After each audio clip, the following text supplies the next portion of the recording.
In today's episode, How to Get into Real Estate, we'll be talking about special provisions and more specifically, special provisions you might use when you're selling a property. So stick around. We're going to get to that. And if you stay till the end, I'm actually going to give you a set of my special provisions that I have used and collected over the years. So at the end of this segment, I'll give you a link and you can download my special provisions and you can see all the different ones I've used over the years.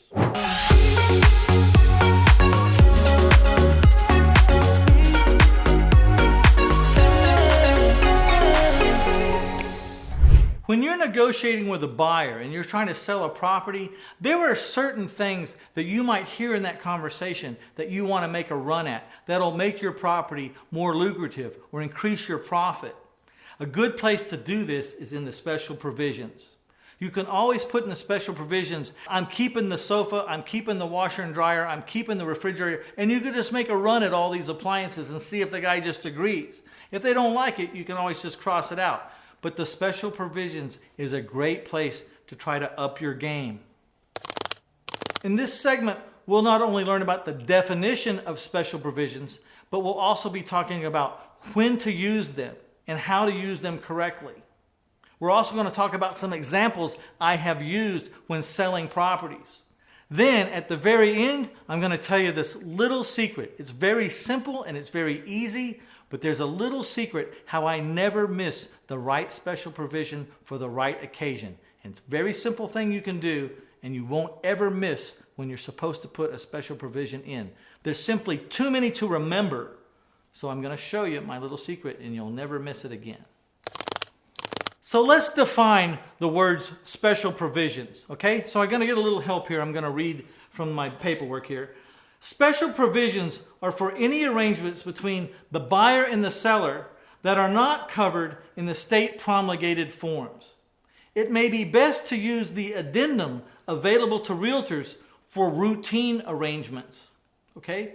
Now, I always use the addendums whenever I'm doing something like the seller wants to stay in the house or whatever. They got all these routine addendums. But when there's things that are not routine, that's really what I'm talking about here. These special provisions that I've learned that can be real money makers, or CYA provisions, which is cover your you know what, right? As always, you have to put everything in writing. So if you do a contract and then later on you decide to add something to that contract or address something that wasn't addressed in the contract or change something about that contract, you have got to do all this in writing. This is where a lot of deals go bad and a lot of good deals turn into crappy deals because we get in a conflict over something that was not in writing. So using special provisions or modifying special provisions by saying we're going to add an addendum to this contract now because we're making changes or we're making additions.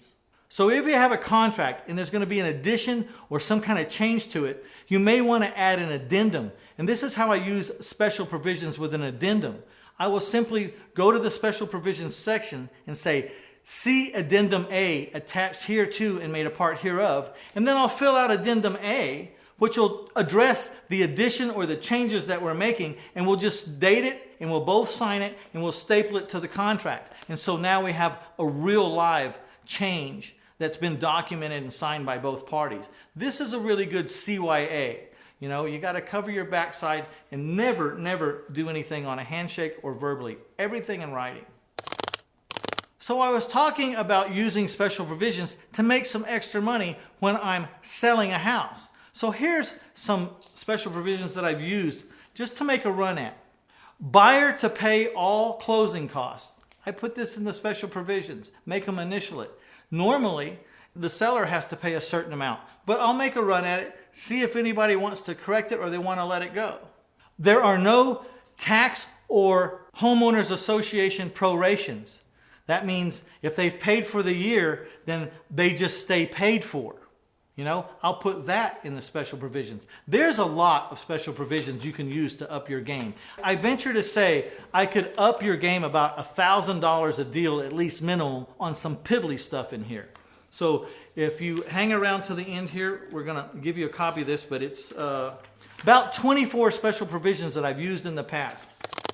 Now, before I tell you about my little secret of how I don't miss the right special provision for each and every house that I write up, I want to get you to take a look at that like button and that share button. And if you find these episodes to be helpful or motivational or inspirational, please hit that like button, hit the share button, let your friends and neighbors know. And of course, subscribe if you haven't subscribed already. We have a lot of content coming over the years and a lot of free stuff. I always look for something to give away free that'll be helpful to you.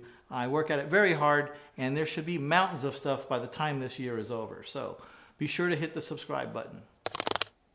All right, now that little secret, how you won't miss the right special provision for the house you're looking at or dealing with today.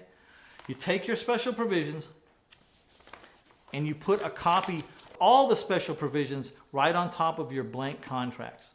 So when you're selling a house, and I know if you're a professional real estate investor, you have a whole bunch of blank contracts.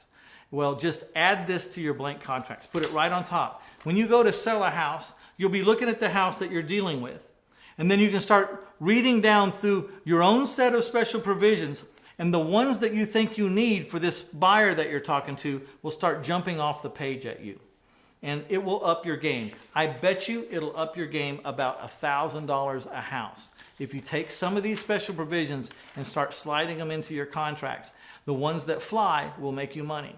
The ones that don't fly, well, you just cross them out and initial them and you move on, just like, but at least you had the chance. To get your free copy of my special provisions to put on the top of your contracts when you're selling, just go to 1000houses.com/selling provisions. That's /selling provisions with an S, and you will get a download of my special provisions. I want to thank you so much. If you didn't see the one on the special provisions with buying, go back an episode, because I did do a set of special provisions when you're buying. These special provisions are for when you're selling. So be sure you get both episodes. See you again down the road. Hasta luego.